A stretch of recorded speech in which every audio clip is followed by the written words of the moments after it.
AA-bókin 3. kafli, meira alkóhólisma.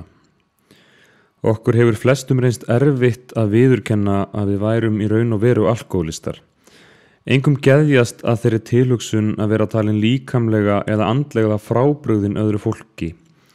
Það er því ekkert skrítið að drykkjuferill okkar sé varðaður óteljandi árangurslausum tilraunum til að sanna að við getum drukkið eins og venjulegt fólk. Allir ofdrykkjumenn halda fast í það þráhyggju að þeir muni einhver tíman og með einhverjum hætti geta haft stjórn á drykkju sinni og notið hennar. Það er furðulegt hvað þessi blekkingar lífseg. Margir halda í hana þar til hún leiðir þá til geðveiki eða dauða. Við gerðum okkur ljóst að við urðum að játa það heilsugar fyrir sjálfum okkur að við værum alkóhólistar. Það er fyrsta skrefið í átt til bata. Við þurfum að hætta að telja okkur trúum að við séum eins og annað fólk eða getum orðið það með tímanum. Við alkóhólistar erum karlar og konur sem höfum mist stjórn á áfengisneyslu okkar. Við vitum að enginn sem í raun og veru er alkóhólisti nær nokkru sinni stjórn á neyslu sinni. Það hafa komið þeir tímar að við heldum að við værum að ná tökum á drykkjunni en slíkum tímabilum, og ég vil eitthvað voru þau stutt, fylgdi óhjákvæmilega enn meira stjórnleysi sem smám saman leiddi til aumkunarverðrar og óskiljanlegrar siðgæðishnignunar. Við erum sannfærð það, öll sem einn, að alkóhólistar eins og við erum haldnir stigverstandi sjúkdómi. Með tímanum mun hann versna, aldrei batna. Það má líkja okkur við manneskju sem hefur mist fæturna. Þeir vaksa ekki upp á nýtt. Það virðist heldur ekki vera til meðferð sem gerir alkóhólista á borð við okkur eins og annað fólk. Við höfum reynt öll hugsanleg úrræði. Í einhverjum tilfellum var tímabundin bata að ræða en bakfallið var það þeim mun verra. Læknar sem vita eitthvað alkóhólisma eru sammála að það sé útilokað að hægt sé að gera hófdrykkjumann úr alkóhólista. Vera má að það takist einhver tíman með hjálp vísindanna en ennþá hefur ekkert slíkt gerst. Þrátt fyrir allt það sem við höfum frá að segja munum margir alkóhólistar ekki trúa því að þetta eigi við þá. Þeir munu reyna að sanna það með margskonar sjálfsblekkingu og tilraunastarfsemi að þeir séu undantekning frá reglunni og þar með ekki alkóhólistar. Ef einhver sem mist hefur stjórn á drykkju sinni getur snúið við blaðinu og farið að drekka í hófi, þá tökum við ofan fyrir honum. Hamingjan veit að við höfum sannarlega reynt vel og lengi að drekka eins og annað fólk. Hér eru nokkur dæmi aðferðir sem við höfum prófað. Við höfum reynt að drekka eingöngu bjór, drekka takmarkaðan fjölda drykkja, drekka ekki einsömmul, drekka aldrei á morgnana, drekka bara heima, eiga aldrei áfengi heima, drekka aldrei í vinnutíma, drekka bara í veislum, skipta frá viskíi yfir í konjak, drekka bara létt vín. Við höfum samþykkt að segja upp í vinnunni ef okkur yrði á að mæta þangað drukkin.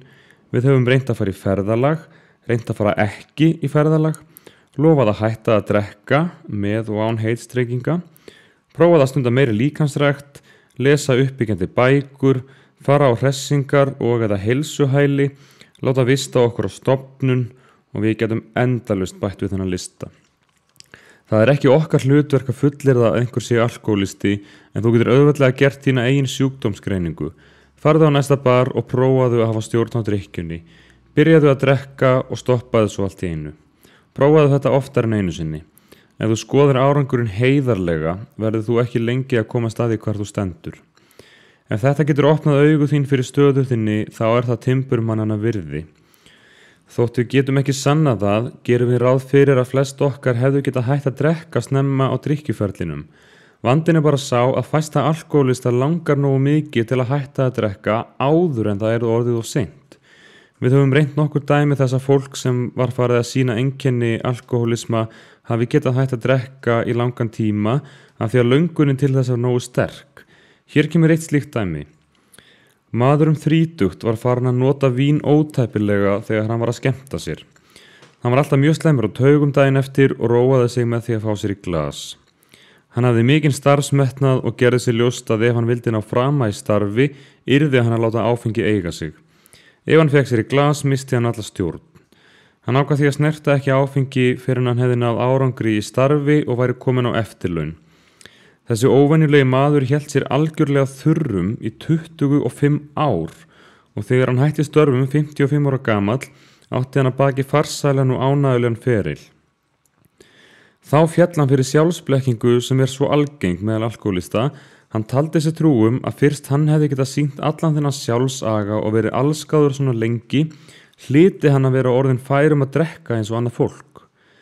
Hann fékk sér flösku og ætlaði nú að slaka verulega á, en var 2 mánuðum síðar lentur inni á sjúkrahúsi, ráðvilltur og miður sín.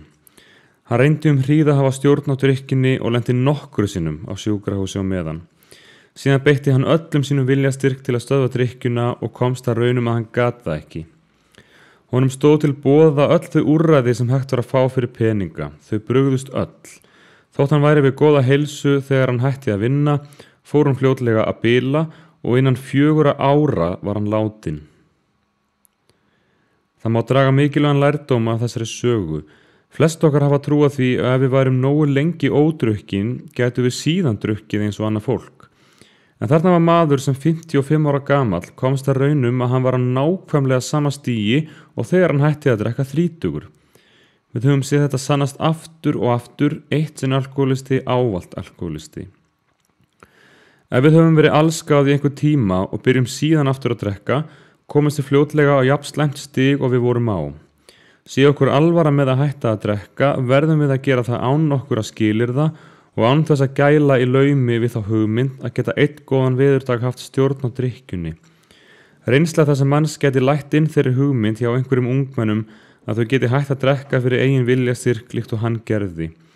Við efumst stórlega að margir geti það, því í rauninni langar engan í alvöru að hætta og eftir að þessi undarlega andlega brenglun hefur náð tökum á fólki, eru litlar líkur á að því takist það.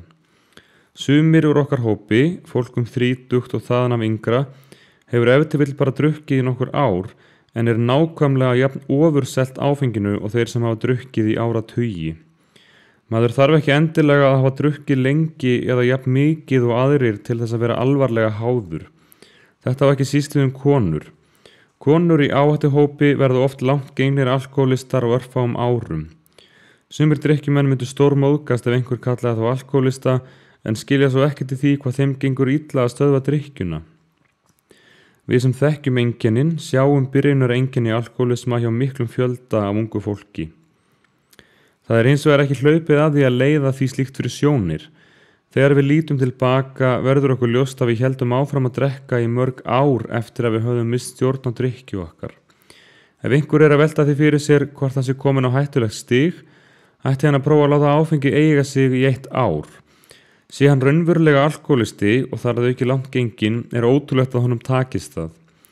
Í upphafi drykkjuferils okkar gat það gerst að við værum allsgáð í heilt ár eða lengur, en samt urðum við ofdrykkjufólk síðar meir.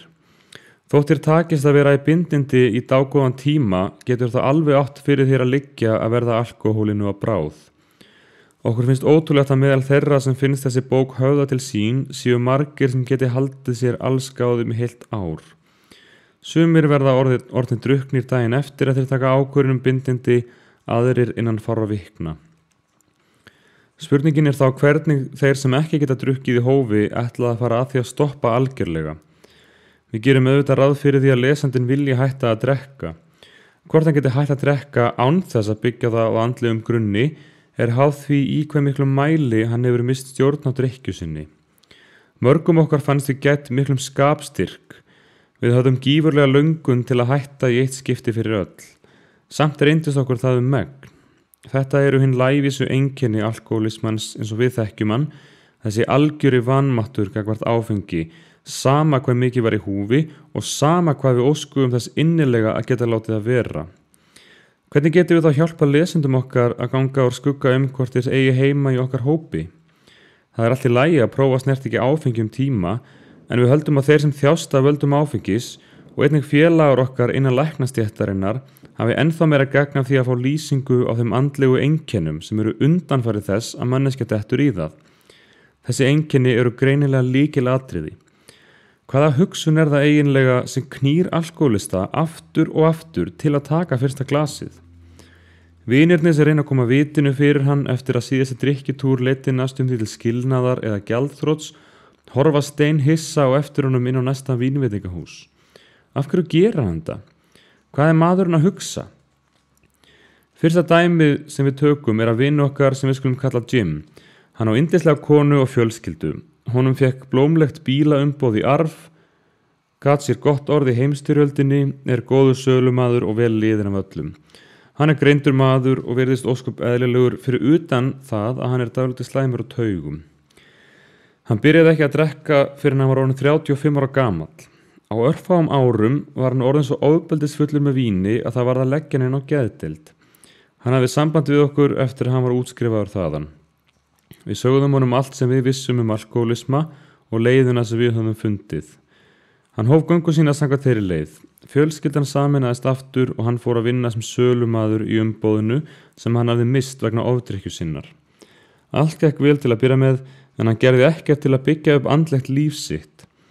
Sjálfum sér til mikillar skelfingar drakk hann sig fullan hvað eftir annað og með stuttu millibili. Við ræddum við hann í öll skiptin, fórum vandlega yfir það sem hafði gerst. Hann viðurkenndi að hann væri örugglega alkohólisti og að illa væri komið fyrir sér.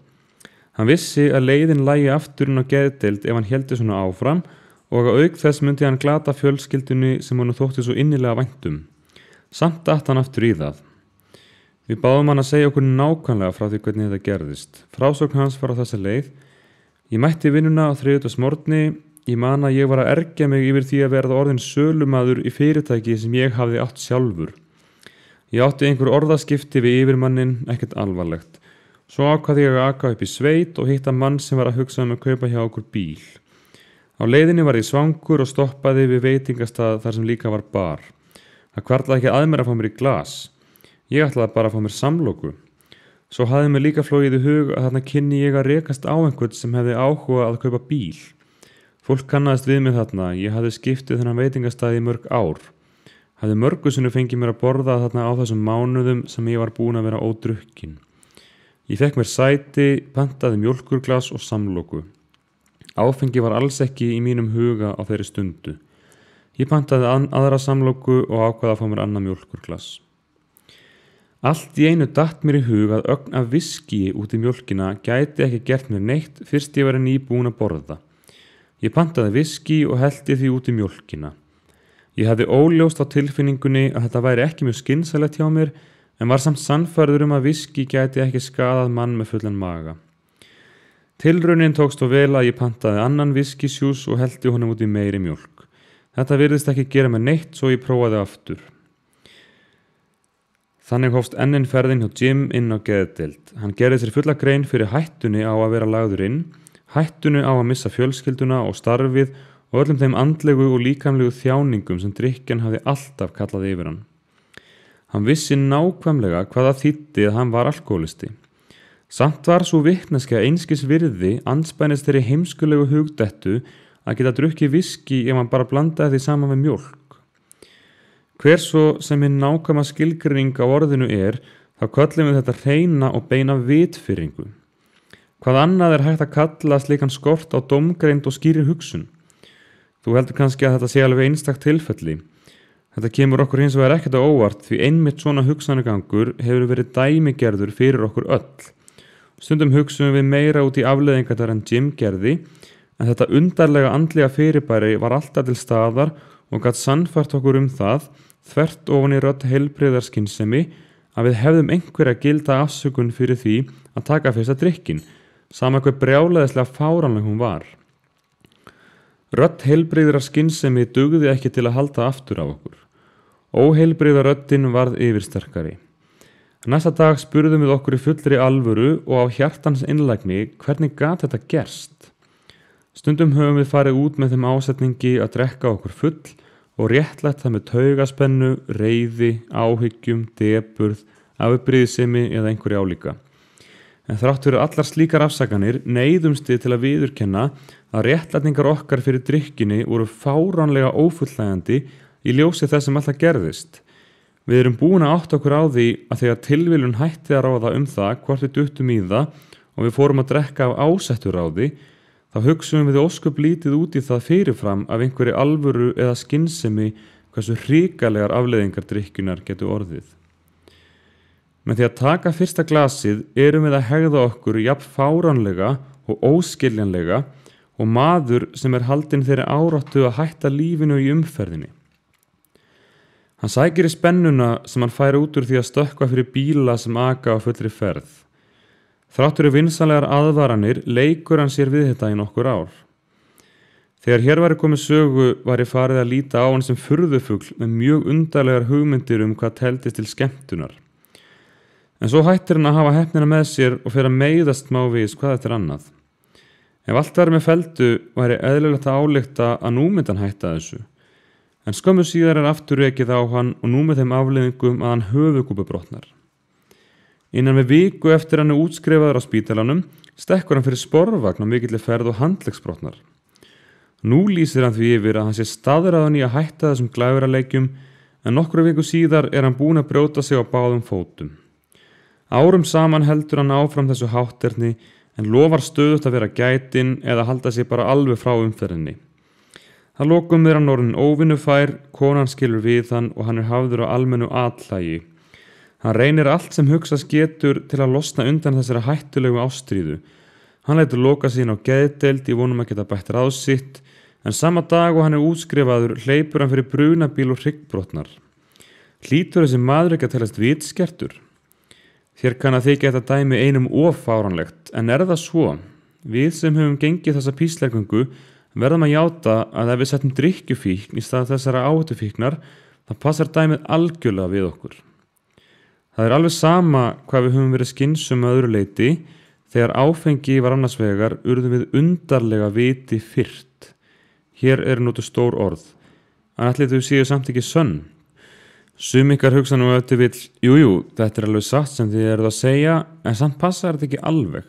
Við viðurkennum að sum þessara einkenna eiga við okkur, en við erum ekki orðin jafn illa farin og þið voruð og verðum það valla því eftir allt sem þið eru búin að segja okkur skiljum við þetta svo vel. Svona nokkuð kemur ekki fyrir aftur hjá okkur. Við hefum ekki mist allt vegna drykkju og ætlum okkur sannarlega ekki að gera það. Takk fyrir upplýsingarnar. Þetta getur átt við einhverja sem ekki eru alkóhólistar. Þótt þau eigi það til að drekka óskynsamlega og of mikið í bili eru þau færum að hætta eða ná að drekka í hófi af því að heili þeirra og líkami ekki jafn skemmtur og okkar. Sá sem raunverulega alkóhólisti eða farin að þróa með sér alkóhólisma mun næstum undantekningarlaust vera algjörlega ófær að stöðva drykkju á grundvelli sjálfsþekkingar. Við hömrum svona á þessu til þess að þeim lesendum sem eru í raun alkóhólistar verði ljóst hvað það var sem bitur reynslan kenndi okkur. Tökum annað dæmi. Fred meðeigandi í þekktri endurskoðunarskrifstofu. Hann hefur góðar tekjur á fallegt heimili, vel kvæntur og faðir efnilegra barna á framhaldsskólaaldri. Persónutöfrar hans eru slíkir að allir vilja verða vinir hans. Það má með sanni segja Fred að hann njóti velgengni í starfi. Hann virðist vera staðfastur og jafnblindur einstaklingur. Samt hann alkóhólisti. Við hittum Fred í fyrsta skipti fyrir það bil 1 ári á sjúkrahúsi þar sem hann var að koma taugunum í lag eftir mikla drykkju. Þetta var í fyrsta skipti sem hann hafði lent í slíku og hann skammaði sig mikið. Honum var fjarri skapi að viðurkenna að hann væri alkóhólisti en taldi sér trú að hann væri á sjúkrahúsi af því að hann væri slæmur á taugum. Læknirinn gaf sterklega í skyn að hann kynni að vera veikari en honum sjálfum væri ljóst. Í nokkra daga var hann mjög niðurdreginn út af heilsu sinni og ákvað að hætta algjörlega að drekka. Það hvarflaði ekki að honum að þrátt fyrir skapfestu hans og þjóðfélagsstöðu kynni það að reynast honum ofviða. Fred vildi ekki trúa því að hann væri alkóhólisti og enn síður samþykkja að það væri hægt að hjálpa honum eftir andlegum leiðum. Við sögðum honum frá því sem við vissum alkóhólisma. Hann sýndi því áhuga og viðurkenndi að hann þekkti sum einkennin en honum var fjarri skapi að viðurkenna að hann gæti ekki tekist á við þetta sjálfur. Hann var sannfærður að svo niðurlægjandi reynsla sem hann hefði orðið fyrir að viðbættri þeirri þekkingu sem hann hefði fengið myndu nægja til að halda honum alls gáðum það sem hann ætti eftir ólifað. Við fréttum ekki að Fred í nokkur tíma en dag einn var okkur sagt að hann væri komin aftur á sjúkrahús. Í þetta skipti var honum mjög brugðið. Hann lét fljótlega í ljós óskum að hitta okkur. Frásögn hans afar lærdómsrík því hér var á ferðinni maður sem var fullkomlega sannfærður að hann yrði að hætta að drekka. Maður sem hafði enga afsökun fyrir að drekka. Maður með góðadóm, greind og staðfestu gagnvart öllum öðrum málum. Samt var hann algjörlega hjálparvana. Gefum honum sjálfum orðið. Allt sem þið sögðu mér alkohólisma hafði mikil áhrif á mig og satt að segja trúði ég því ekki að það gæti hent mig að drekka aftur. Mér fannst ég alveg geta fallist á hugmynd ykkar augnabliks vitfirringu sem leiddi til fyrsta klassins, en ég var sannfærður að slíkt gæti ekki komið fyrir mig eftir allt það sem ég hafði orðið vísari. Ég taldi að ég væri ekki jafn langt leiddur á flest ykkar og fannst að mér hefði yfirleitt gengið vel að takast á við önnur persónuleg vandamál og ætti þess vegna að takast það sem ykkur hafði mistekist. Mér fannst ég hafa fulla ástæðu til að vera sjálfsöruggur og að þetta væri bara spurningum að nota viljastyrkin og vera á varðbergi. Með þessu hugafæri sinnti ég mínu og allt gekk vel hríð. Mér fannst ekkert erfitt að afþakka áfengi og fór að velta því fyrir mér hvort ég hefði ekki verið að flækja einfalt mál. Dag eitt fór ég til Washington til að leggja fram ákveðin bókhaldsgögn hjá hinu opinbera. Ég hafði ferðast áður á þessu áfengislausa tímabili svo það var svo sem engin nýlunda. Mér leið vel líkamlega og engin aðkallandi vandamál eða áhyggjur voru að íþyngja mér. Erindi mínu lauk farsællega, ég var ánægður og vissi að meðeigendur mínir yrðu það líka. Fullkominn dagur var að kveldi komin og engar blikur á lofti. Ég sneri aftur til hótelsins og hafði í rólegheitum fataskipti fyrir kvöldverðin. Þegar ég gekk inn í matsalinn flaug mér í hug að það gæti verið gott að fá sér 1 eða 2 drykki með matnum. Það væri allt og sumt, ekkert meira. Ég pantaði kokteil og matinn minn, svo pantaði ég annan drykk. Eftir kvöldverðin ákvað ég að fara í gönguferð. Þegar ég kom aftur inn á hótelið datt mér í hug að það væri fínt að fá sér drykk fyrir svefnin, svo ég fór á barinn og fekk mér 1. Ég minnist þess að hafa drukkið nokkra í viðbót þetta kvöld og helling næsta morgun. Ég hef óljósa minningu að hafa verið í flugvél á leið til New York og að hafa á flugvellinum hitt vingjarnlegan leigubílstjóra í stað konu minnar. Leigubílstjórinn ók mér í nokkra daga. Ég veit harla fátt hvert ég fór eða hvað ég sagði og gerði. Síðan tók við sjúkrahúsvist ásamt ólýsanlegri þjáningu á sál og líkama. Leið og ég varð aftur færa að hugsa fór ég vandlega yfir þetta kvöld í Washington. Ég hafði ekki bara sofið á verðinum, ég hafði ekki gert minnstu tilraun til að berjast gegn því að taka fyrsta glasið. Í þetta skipti hafði ég alls ekki hugsað neitt út í afleiðingarnar. Ég hafði drukkið kokteilinn af jafnmiklu kæruleysi og hann væri engifuröl. Nú minntist ég þess sem alkohólistarnir, vinir mínir, höfðu sagt mér, hvernig þeir höfðu spáð því að ef ég væri alkohólisti, þá kæmi að því í fyllingu tímans að ég færi aftur að drekka. Þeir hefðu sagt að þótt ég reyndi að verjast, þá myndu þær varnir bresta áður en langt liði og ég nota einhverja ómerkilega ástæðu fyrir því að fá mér í glas. Og þegar það kom var það nákvæmlega þetta sem gerðist og gott betur því ekkert af því sem ég hafði lært alkohólisma hvarflaði þá að mér. Frá þessari stundu vissi ég að ég var ofurseldur alkohóli. Ég skildi að hvorki viljastyrkur né sjálfsþekking gátu komið til hjálpar á þessum undarlegu augnablikum sem líkast í helst að öll hugsun þurrkist út. Ég hafði aldrei getað skilið fólk sem sagðist hafa verið gjörsigrað af einhverju vanda, en nú skildi ég það. Þetta var algjört reiðarslag. 2 félagar í AA-samtökunum komu til að hitta mig. Þeir voru brosleitir og mér féll það ekki alls kostar vel, en svo spurðu þau mig hvort ég teldi sjálfur að ég væri alkohólisti og hvort ég væri nú alveg komin í þrot. Ég varð að svara hvorutveggja játandi.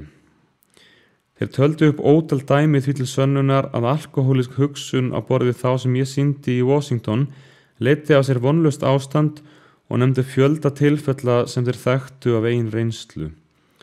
Þar með gerðu þeir endalega út af við þá skoðu mína að ég geti leyst málið sjálfur. Þeir lýstu síðan í grófum dráttum hinni andlegu leið og þeirri framkvæmda áætlun hennar sem 100 félaga höfðu fyllt með góðum árangri. Þótt ég væri bara meðlimur kirkjunar að nafninu til, fannst mér frá vitrænu sjónarmiði ekki erfitt að samsýna aðferðum þeirra. Framkvæmda áætlunin virtist skynsamleg þótt hún væri töluvert róttæk. Í henni fólst að ég yrði að losa mig við ýmsar skoðanir sem ég hafði haft alla ævi. Það var hreint ekki auðvelt, en jafn skjótt og ég tók ákvörðun að fylgja þessari áætlun, fékk ég þá undarlegu tilfinningu að drykkjuvandi minn væri úr sögunni og sú var raunin. Það var ekki síður mikilvægt að uppgöta að allan vanda minn mætti leysa með andlegum leiðum. Síðan þá hef ég verið leiddur á braut nýrra lífshátta sem mér líkar ósegjanlega miklu betur við og ég vona að séu gagnlegri en það líf sem ég lifði áður. Lífshættinni mínir áður voru alls ekkert alvondir en ég myndi samt ekki vilja skipta bestu augnablikum fortíðarinnar fyrir þau verstu núna. Ég myndi ekki vilja hverfa tilbaka þótt ég ætti þess kost. Saga Freds talar sínu eigin máli. Við vonum að hún hafi áhrif á sem flesta sem eru í hans sporum. Hann hafi aðeins þurft að ganga fyrstu skref píslargöngunar. Flestir alkohólistar virðast þurfa að vera mjög illa á sig komnir áður en þeir byrja af einhverju alvöru að takast á við vanda sinn. Margir læknar og sálfræðingar eru sammála niðurstöðum okkar. Einn þessara manna, starfsmaður á heimsþekktu sjúkrahúsi, sagði nýlega við nokkra af félögum okkar: það sem þið segið vonlaust ástand venjulegst alkohólista er að mínum mati hárrétt. Ég þekki sögur tveggja ykkar og hvað þær varðar efast ég ekki eitt andartak að þið áttu enga möguleika nema guðleg hjálp kæmi til. Ef þið hefðu komið sem sjúklingar á þetta sjúkrahús hefði ég ekki tekið við ykkur ef hægt hefði verið að komast hjá því. Það er of sárt að fást til fólk eins og ykkur. Þótt ég sé ekki trúaðan maður ber ég í tilvikum sem ykkar djúpa virðingu fyrir andlegu leiðinni. Oftast er í raun og veru ekki aðra lausn að ræða. Enn og aftur, stundum er alkohólistinn algjörlega varnarlaus gagnvart fyrsta glasinu. Hvorki hann né nokkur önnur manneskja getur komið sér upp vörn sem dugir nema í örfáum undantekningartilvikum. Vörn alkohólistans verður að koma frá æðri mætti.